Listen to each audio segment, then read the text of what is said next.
जय हिंद साथियों, मैं अली स्वागत करता हूं आपका फिर से आपके अपने यूट्यूब परिवार एग्जाम चार्जर में। बच्चे हम लोग जो हैं एसएससी जीडी के लिए अंकित भाटी सर ने जो 2024-25 की हिंदी की बुक लॉन्च की है उसको कर रहे हैं। और उसका आज जो चैप्टर हम लोग कर रहे हैं तो वो चैप्टर है हमारा क्रिया। ठीक है, और यहाँ से हम ये जो है क्रिया के साथ साथ मतलब क्रिया है इसके जो है ये जुड़े हुए चैप्टर हैं। चैप्टर नंबर 11 जिसमें हम क्रिया, काल एवं वाच्य करेंगे। बच्चे क्या क्या करेंगे हम लोग, आप कहेंगे भैया क्रिया, काल एवं वाच्य यहाँ से हम लोग करने के लिए जा रहे हैं। तो सबसे पहले आपके सामने जो है तो आप कहेंगे भैया वो कौन है, क्रिया है। तो चलिए जल्दी से सभी बच्चे लाइव जुड़ जाइएगा जिससे हम अपनी इस पूरी वीडियो को बहुत अच्छे से कर सकते हैं। तो चलिए बच्चे, वीडियो शुरू करने से पहले अगर आप हमारे चैनल पर पहली बार आए हैं तो प्लीज़ चैनल को सब्सक्राइब कर लें। वीडियो अच्छा लगे तो वीडियो को लाइक और शेयर भी जरूर करें। चलो मेरे भाई चलते हैं टॉपिक के पास। टॉपिक है यहाँ से क्रिया। बच्चे क्रिया की अगर हम लोग परिभाषा देखें तो जिस शब्द से किसी काम के होने करने का बोध हो उसे क्रिया कहते हैं। क्रिया का अर्थ होता है कार्य का होना या करना। क्रिया एक विकारी शब्द है जिसके रूप, वचन, लिंग एवं पुरुष के अनुसार बदलते रहते हैं। क्रिया की यह अपनी एक विशेषता है। तो बच्चे क्रिया क्या है, किसी काम का करना या होना क्रिया है। आगे देखो, जैसे यहां से उदाहरण के रूप में दिया है खाना, पढ़ना, खेलना, पीना, जाना, करना आदि। उदाहरण के तौर पर है रूपाली को कूदना पसंद है। तो बच्चे इसमें कूदना जो है क्रिया है। आशुबेंद्र को भोपाल जाना पसंद है। क्रिया कौन है, जाना है। कूदना और जाना क्रियाएं हैं। रचना की दृष्टि से क्रिया के भेद।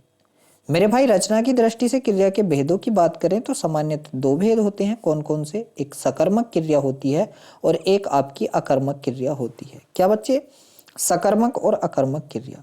ठीक है, ये दो ही भेद होते हैं, सकर्मक और अकर्मक। तो अब देखो क्या है, सबसे पहले यहाँ से सकर्मक क्रिया दे दी है।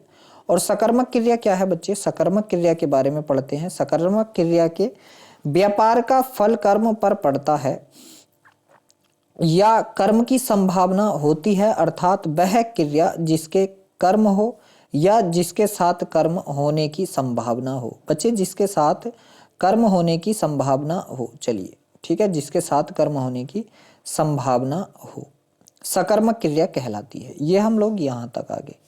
ठीक है, आगे है यहाँ क्रिया के व्यापार का संचालन तो होता है लेकिन इसका फल या प्रभाव किसी दूसरे व्यक्ति पर या वस्तु पर अर्थात कर्म पर पड़ता है, जैसे श्रेया फल खाती है। बच्चे इसका एक और चीज है, क्या आप लोग लगा के देखना, क्या क्या और कौन। ठीक है, क्या और कौन, अगर इससे जवाब मिल जाए तो सकर्मक होगी, ना मिले तो अकर्मक होगी। जैसे श्रेया फल खाती है, मैं कहूँ क्या श्रेया क्या खाती है, क्या लगा दो, श्रेया क्या खाती है, आप कहेंगे फल खाती है, मिल गया जवाब, तो सकर्मक है। फल कौन खाती है, कौन, तो बच्चे कौन खाती है, श्रेया खाती है, मिल गया जवाब। जवाब मिलेगा तो सकर्मक होगी, अन्यथा अकर्मक होगी।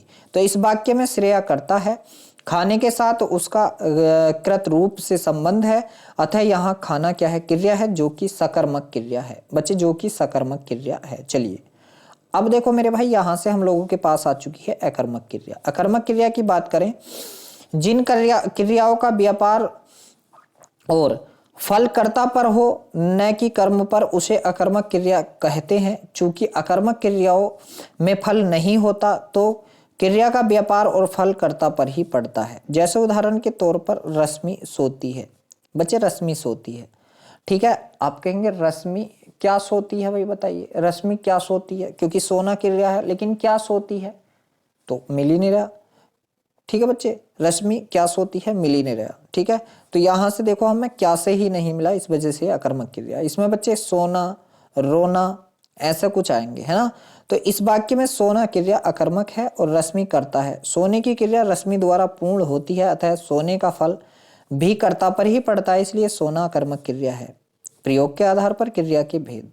बच्चे यहां से अगर हम लोग प्रयोग के आधार पर क्रिया के भेद देख लें तो सबसे पहला ही भेद होता है इसका प्रेरणार्थक क्रिया, जिसे हम धातु क्रिया भी कहते हैं। ठीक है, आगे है जिस क्रिया शब्द से इस बात का बोध होता है कि कर्ता स्वयं कार्य न करके किसी दूसरे से कार्य करने के लिए प्रेरित करता है, वहां प्रेरणार्थक क्रिया कहलाती है या धातु क्रिया कहलाती है। बच्चे इसमें तो खुद ही छुपा हुआ प्रेरणार्थक, मतलब तुम किसी दूसरे को प्रेरित करो कार्य करने के लिए। ठीक है, जैसे करना से क्या होगा, कराना या करवाना, काटना से कटवाना आदि। ठीक है, अब बच्चे देखो इसका एक उदाहरण की अगर हम बात कर लें, राहुल मुझसे किताब लिखवाता है। देखो राहुल को लिखनी थी लेकिन उसने खुद ना लिख कर किसी दूसरे से मतलब मुझसे लिखवा ली। ठीक है बच्चे, यहां से लिखवाना या लिखवाता।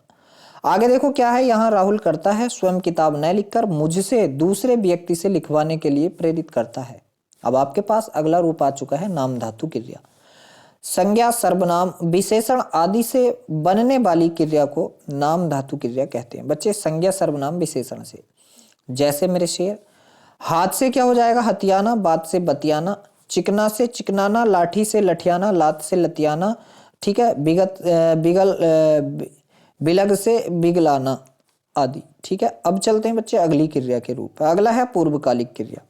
पूर्वकालिक में क्या है, जब कर्ता एक कार्य को समाप्त करके तुरंत, बच्चे करते ही तुरंत दूसरे काम में लग जाता है, तब जो क्रिया पहले ही समाप्त हो जाती है उसे पूर्वकालिक क्रिया कहते हैं। जैसे पुजारी ने नहाकर पूजा की। मेरे शेर, नहाकर, नहाने के बाद एकदम तुरंत पूजा करने चला गया तो नहाकर क्या हो गई, पूर्वकालिक हो गई।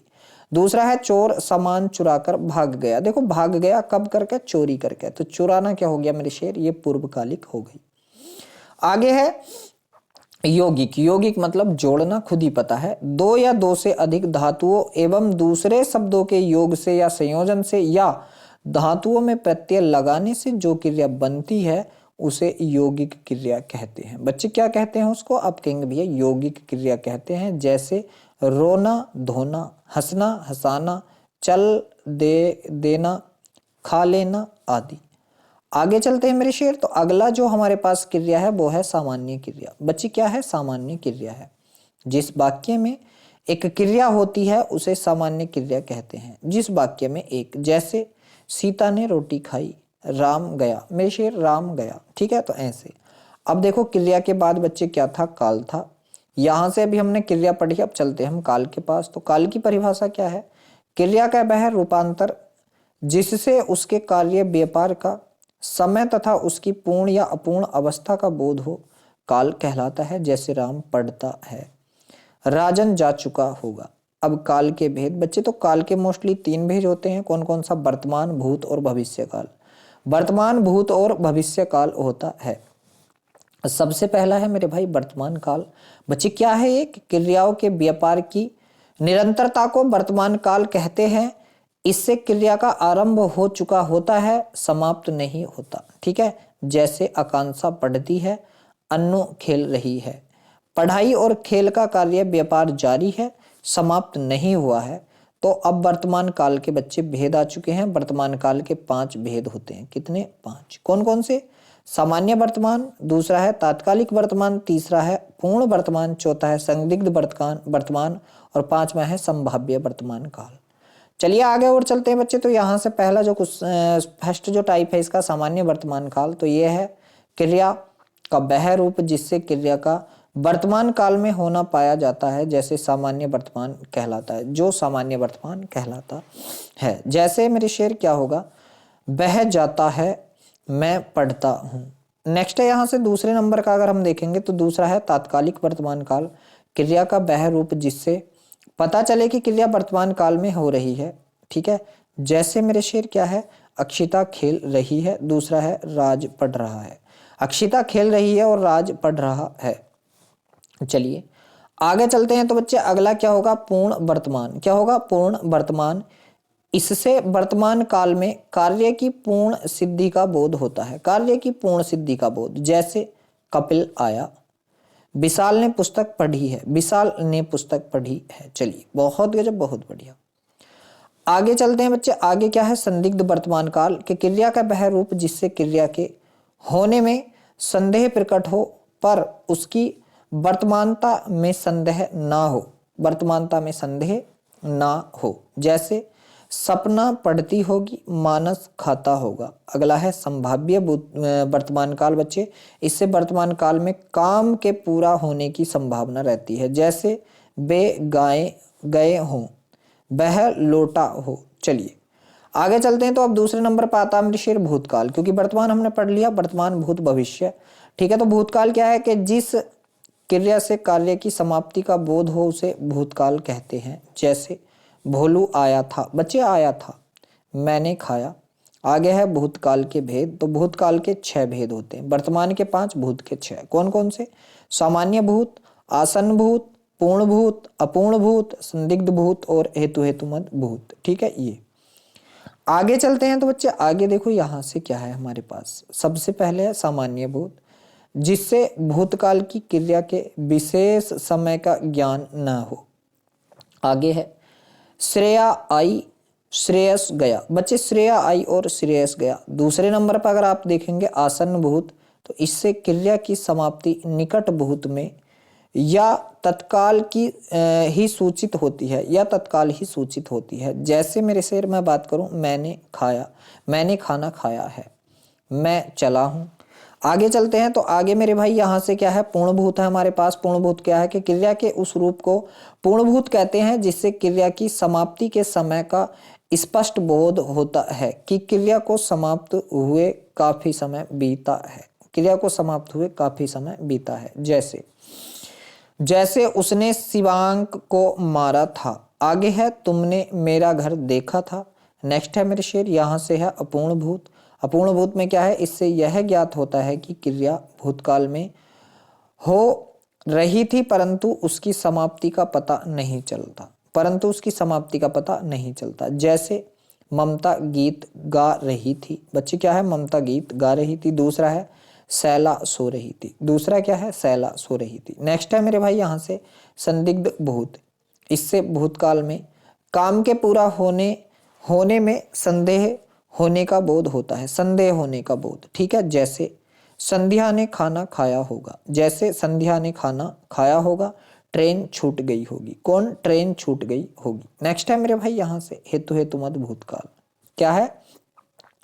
हेतु हेतुमद भूतकाल। इससे यह पता चलता है कि क्रिया भूतकाल में होने वाली थी पर जिस वजह से न हो सकी, होने वाली थी पर न हो सकी। जैसे बच्चे यहाँ से है, यदि वर्षा होती तो फसल अच्छी होती, यदि वर्षा होती तो फसल अच्छी होती। अब देखो क्या है, भविष्य काल। मेरे शेर मतलब लास्ट है भविष्य, क्योंकि वर्तमान भूत भविष्य 3 ही होते हैं। ठीक है, तो भविष्य में होने वाली क्रिया को भविष्य काल कहते हैं। जैसे आकांक्षा स्कूल जाएगी, भोलू फुटबॉल खेलेगा। भविष्य काल के भेदों की बात कर लूं तो इसके मात्र 3 भेद होते हैं बच्चे, 3। वर्तमान के 5 और भूत के 6 और भविष्य के 3। कौन कौन सा? सामान्य भविष्य, संभाव्य भविष्य और हेतु हेतुमद भविष्य। चलिए, इसका सबसे पहले यहाँ से क्या है बच्चे, सबसे पहले सामान्य भविष्य। इससे यह प्रकट होता है कि क्रिया भविष्य में होगी। जैसे बच्चे यहाँ से है, मैं जाऊंगा, बंस कबड्डी खेलेगा। नेक्स्ट बच्चे यहाँ से है संभाव्य भविष्य की बात कर लें। जिस क्रिया से भविष्य में किसी कार्य के होने की संभावना हो उसे संभाव्य भविष्य कहते हैं। जैसे क्या होगा, शायद कृष्णा कल आएगी, लगता है बारिश होगी। नेक्स्ट है मेरे भाई यहाँ से, नेक्स्ट क्या है, हेतु हेतुमद भविष्य। तो इसमें क्या है, इसमें एक क्रिया का होना दूसरी क्रिया के होने पर निर्भर करता है। एक क्रिया का होना दूसरी क्रिया के होने पर निर्भर करता है। जैसे बच्चे वह आए तो मैं जाऊं, आप कमाए तो हम खाएं। अब आ चुका है यहाँ से बातचीत।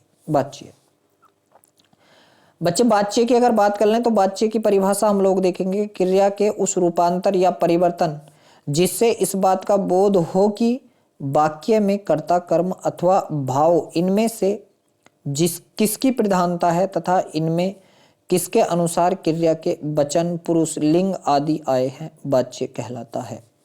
अर्थात कर्ता, कर्म या भाव के अनुसार क्रिया के लिंग, वचन, पुरुष आदि का होना बाध्य है। नेक्स्ट है यहाँ से अगर मैं बात कर लूँ, जैसे रश्मि खाती है, तो रश्मि क्या है, कर्ता के अनुसार क्रिया खाती है, स्त्रीलिंग, एक वचन, अन्य पुरुष है बच्चे। मैं पुस्तक पढ़ता हूँ, मैं कर्ता के अनुसार क्रिया पढ़ता हूँ, पुल्लिंग, एक वचन और प्रथम पुरुष है। वाच्य के प्रयोग बच्चे, यहाँ से हम लोग अगर वाच्य के प्रयोग को देखें तो आप लोग कहेंगे कि वाक्य में क्रिया के लिंग, वचन और पुरुष का अध्ययन प्रयोग कहलाता है। ऐसा पाया जाता है कि वाक्य की क्रिया का लिंग, वचन और पुरुष कभी कर्ता तो कभी कर्म के अनुसार होता है, लेकिन कभी कभी वाक्य की क्रिया कर्ता या कर्म के अनुसार न होकर एक वचन, पुल्लिंग तथा अन्य पुरुष होती है। इसी को प्रयोग कहते हैं बच्चे। ठीक है, आगे है वाच्य के भेद। आप कहेंगे भैया वाच्य के 3 भेद होते हैं, कौन कौन सा? कृतवाच्य, कर्मवाच्य और भाववाच्य। कृतवाच्य, कर्मवाच्य और भाववाच्य। पहला हमारे पास है कृतवाच्य।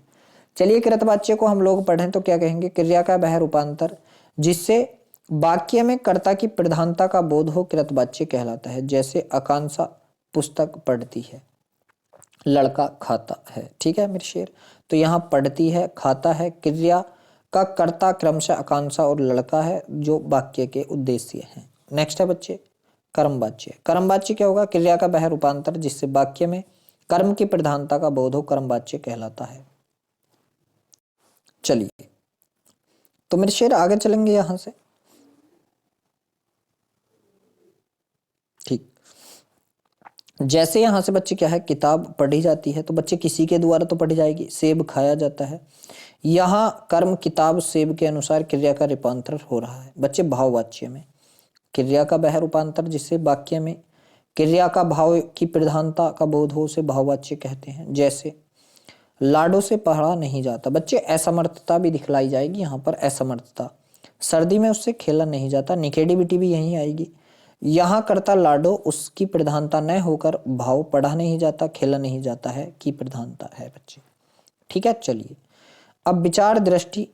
यहाँ यह दृष्टवाच्य है कि कृतवाच्य में क्रिया सकर्मक और अकर्मक दोनों हो सकती है, कर्मवाच्य में केवल सकर्मक होगी और भाववाच्य में केवल अकर्मक होगी। बच्चे ये भी आप लोगों को ध्यान रखना। चलिए अब यहाँ से आपके प्रीवियस ईयर के प्रश्न आ चुके हैं। पहला प्रश्न बच्चे है कि पेड़ बढ़ता गया इस वाक्य में प्रयुक्त संयुक्त क्रिया का नाम बताइए। मेरे भाई पेड़ बढ़ता गया तो नित्याबोधक संयुक्त वाक्य, अनुमति बोधक, अवकाश बोधक या समाप्ति। तो बच्चे देखो बढ़ना क्या है, एक क्या है, रेगुलरिटी है मेरे वीर, एक क्या है, रेगुलरिटी। तो ये क्या आप कहेंगे, नित्याबोधक। क्या? नित्याबोधक। यहाँ तो आपको खुद पता चल रहा था। चलिए अगला एक और अच्छा सा सवाल आपके सामने स्क्रीन पर बच्चे सवाल है कि समझ समझाकर काम करना चाहिए, विकल्प में से चुनिए, बताइए कि उक्त वाक्य में रेखांकित पद किस प्रकार की क्रिया है। समझ समझाकर, तो मेरे शेर समझ समझाकर की अगर मैं बात कर लूं, संयुक्त नहीं है, नामबोधक नहीं है, प्रेरणार्थक, लेकिन पुनरोक्त है, क्योंकि समझ दो बार आ गया तो ये रिपीटिंग है। क्या है? पुनरोक्त। चलिए एक और अगला सवाल है निम्नलिखित में से कौन सा एक अकर्मक क्रिया का उदाहरण नहीं है। बच्चे एक नहीं है आप लोगों को बताना। सीता खाना खाती है, तो बच्चे खाना बनाती है। अशोक हंसता है, चमकता है, रोता है। हंसना, रोना, चमकना ये अकर्मक है, लेकिन सकर्मक होता है बच्चे खाना। ठीक है, सकर्मक। ऑप्शन नंबर ए जो है बिल्कुल सही है। नेक्स्ट है आपके पास, उसने नहाने के बाद भोजन किया, मतलब एकदम तुरंत। उक्त वाक्य में रेखांकित पद के बदले उचित पूर्वकालिक क्रिया का पद भरकर वाक्य को पूर्ण कीजिए। नहाने के बाद, तो बच्चे यहां से क्या होगा, तो आप कहेंगे भैया है, ऐसे भी तो कह सकें उसने नहाकर भोजन किया, नहाकर, तो बच्चे नहाया, नहाकर। ठीक है, ये ऑप्शन नंबर सी आएगा। चलिए अगला सवाल यहां से आपके पास है, सवाल है कि निम्नलिखित में से सकर्मक क्रिया का उदाहरण नहीं है। बच्चे सकर्मक का नहीं है। सोहन साइकिल चलाता है, चलाना मतलब क्या, सोहन क्या चलाता है, साइकिल, तो सकर्मक है। मोहन दूध पीता है, मोहन क्या पीता है, दूध, सकर्मक है। बालक दौड़ता है, बालक क्या दौड़ता है, क्या दौड़ता है, तो ये अकर्मक है, ये ही अकर्मक है। ठीक है, श्याम ढोलक बजाता है, श्याम क्या बजाता है, ढोलक। तो बच्चे यहाँ कौन अकर्मक है, आप कहेंगे सी अकर्मक है।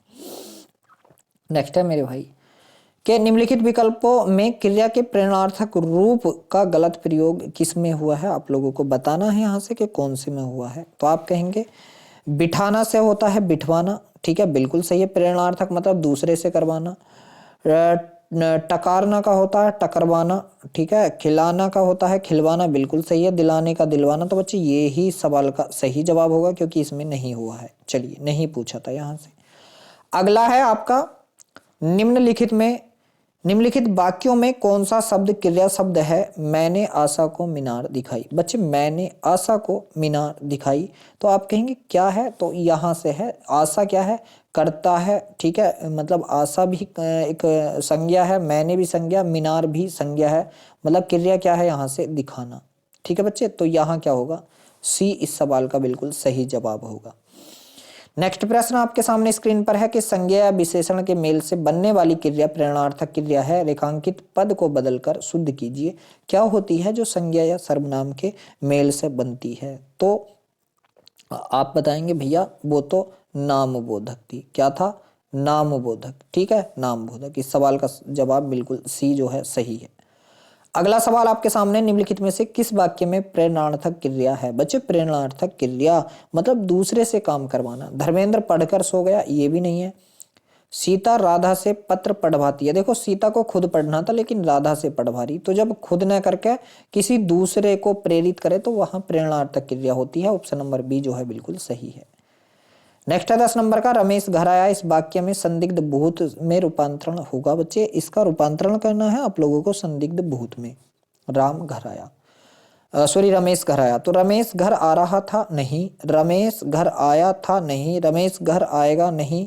रमेश घर आ गया होगा, क्योंकि बात है संदिग्ध भूत की। भाई पक्का नहीं पता तो क्या आ गया होगा? भाई आ गया होगा, संदिग्ध है। ऑप्शन नंबर डी जो है बिल्कुल सही है। नेक्स्ट है यहाँ से, सुयश अमेरिका गया होगा। प्रयुक्त वाक्य में पूर्ण भूतकाल का प्रयोग करते हुए पुनः लिखिए। पूर्ण भूत का, सुयश अमेरिका गया होगा। बच्चे पूर्ण भूत की बात चल रही है तो सुयश अमेरिका जाएगा, गलत। सुयश अमेरिका गया था, भूत बिल्कुल गया था। बच्चे गया था, ठीक है, भूत है बिल्कुल। तो ऑप्शन नंबर बी बिल्कुल सही है। चलिए अगला है 12 नंबर का सवाल है, अभ्युदय पाठशाला जा रहा है। उपर्युक्त वाक्य का सामान्य भविष्य काल में रूपांतरण क्या होगा? सामान्य भविष्य में बच्चे तो आप बताएंगे। जो 12 नंबर के सवाल है उसकी अगर बात करें, अभ्युदय पाठशाला जा रहा था, तो अभ्युदय शायद पाठशाला जाए, गलत है। अभ्युदय पाठशाला जा रहा था, ये भी गलत है। अभ्युदय पाठशाला चला गया होगा, ये भी गलत है, क्योंकि यहाँ है सामान्य भविष्य। तो अभ्युदय पाठशाला जाएगा, बिल्कुल सही है, जाएगा बच्चे। तो ऑप्शन नंबर जो डी है बिल्कुल सही है। चलिए एक और अगला सवाल आपके सामने स्क्रीन पर है। क्या है? अक्षदा उपवन से टहलने गई थी। उपवन में टहलने गई थी। उपयुक्त वाक्य में संदिग्ध वर्तमान, बच्चे संदिग्ध वर्तमान काल का प्रयोग कर पुनः लिखिए। तो आप कहेंगे भैया इसका संदिग्ध वर्तमान हम लोग बनाते हैं। चलो, अक्षदा उपवन में टहल रही थी, बिल्कुल गलत। ये तो प्रेजेंट कंटिन्यूअस है। अक्षदा उपवन में टहलने गई, बिल्कुल गलत। अक्षदा उपवन में टहलती होगी, संदिग्ध वर्तमान टहलती होगी, पता नहीं है बच्चे, संदिग्ध है। संदिग्ध है ये बात, तो क्या है? ऑप्शन नंबर सी बिल्कुल सही है।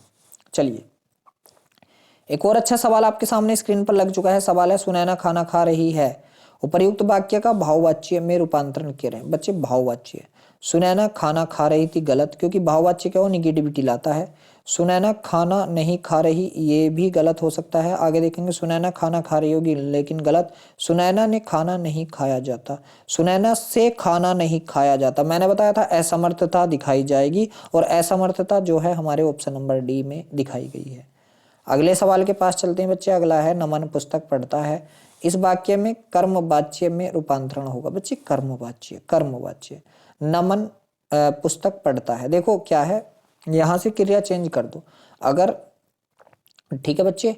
अगर देखो नमन के चेंज होने से, कर्ता के चेंज होने से क्रिया चेंज होगी तो क्या होगा? कृतवाच्य। और कर्म के होने से क्रिया चेंज होगी तो कर्मवाच्य होगा। तो यहाँ कर्म वाच्य की बात चल रही है, तो नमन पुस्तक पढ़ रहा है, पुस्तक, नमन पुस्तक पढ़ेगा। नमन से पुस्तक पढ़ी नहीं जाती या नमन द्वारा पढ़ी गई, तो बच्चे के द्वारा भी आएगा। यहाँ से के द्वारा भी कर्म वाच्य में ही आता है। तो के द्वारा, जहां द्वारा लगा हुआ दिखेगा वहां कर्म वाच्य होगा। तो आप कहेंगे 15 नंबर के सवाल का जवाब डी होगा।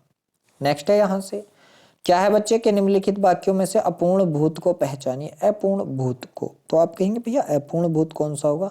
रामू खाना खा रहा था। बच्चे अपूर्ण है, भी पूरा होया ही नहीं है, और खाना खा रहा था भूतकाल की बात है, ठीक है, भूत की बात है। चलिए नेक्स्ट के पास चलते हैं मेरे शेर। नेक्स्ट यहाँ से क्या है? नेक्स्ट है कि निम्नलिखित वाक्यों में से भविष्य काल को पहचानिए। बच्चे भविष्य काल को, तो आप कहेंगे भैया भविष्य काल पहचानते हैं। चलो, गाय घास चरती है, नहीं बच्चे वर्तमान काल है। रोहन मुंबई गया, नहीं भूतकाल है। मैं कल घूमने जाऊंगी, ये भविष्य है भाई, ये भविष्य है, ठीक है, और ये फिर वर्तमान है। तो ये ऑप्शन नंबर सी जो है बिल्कुल सही है। चलिए एक और अगला सवाल आपके सामने स्क्रीन पर है। निम्नलिखित में से कर्मवाच्य वाला वाक्य चुने। कर्मवाच्य वाला, आप कहेंगे यहाँ से कर्मवाच्य वाला चुनना, जी बिल्कुल, के द्वारा, ठीक है। तो देखो यहाँ से क्या है, ऐसा कहते हैं कि तुम लिख नहीं सकते, बिल्ली के हाथों चूहा मारा गया या बिल्ली के द्वारा चूहा मारा गया, के द्वारा आएगा बच्चे द्वारा या हाथों। तो ऑप्शन नंबर क्या है मेरे शेर, सी है, जिसमें कर्मवाच्य है। चलिए अगला सवाल आपके सामने स्क्रीन पर बच्चे लग चुका है। एक और बहुत अच्छा सवाल मुझे शायद लग रहा है कि अकर्मक क्रिया के कितने भेद होते हैं बच्चे, अकर्मक क्रिया के। तो आप कहेंगे भैया अकर्मक क्रिया के तो 2 भेद होते हैं। क्या 2 भेद होते हैं? चलिए आगे है, भूतकाल के कितने भेद होते हैं? तो भूतकाल के मेरे शेर आप बताएंगे, बहुत अच्छे से बताएंगे ये वाला सवाल। तो आप बताएंगे भैया भूतकाल के कितने थे? 6 भेद। ठीक है, भविष्य के कितने थे? 3 भेद। और वर्तमान के कितने थे? 5। बच्चे प्रेजेंट के कितने थे? 5 थे, 5 भेद थे। भूत मतलब पास्ट के कितने हैं? 6 भेद हैं।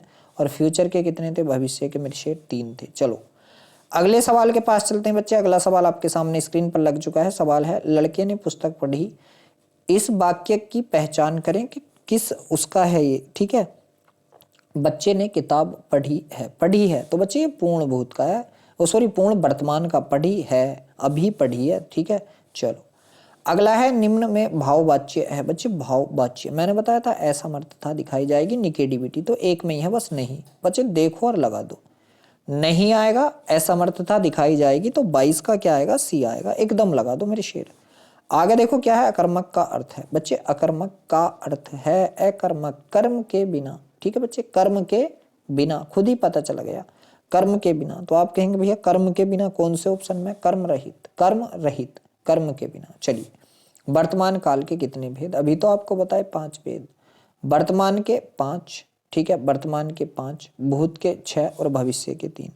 वर्तमान के 5, भूत के 6 और भविष्य के 3। चलिए एक और अगला सवाल आपके सामने।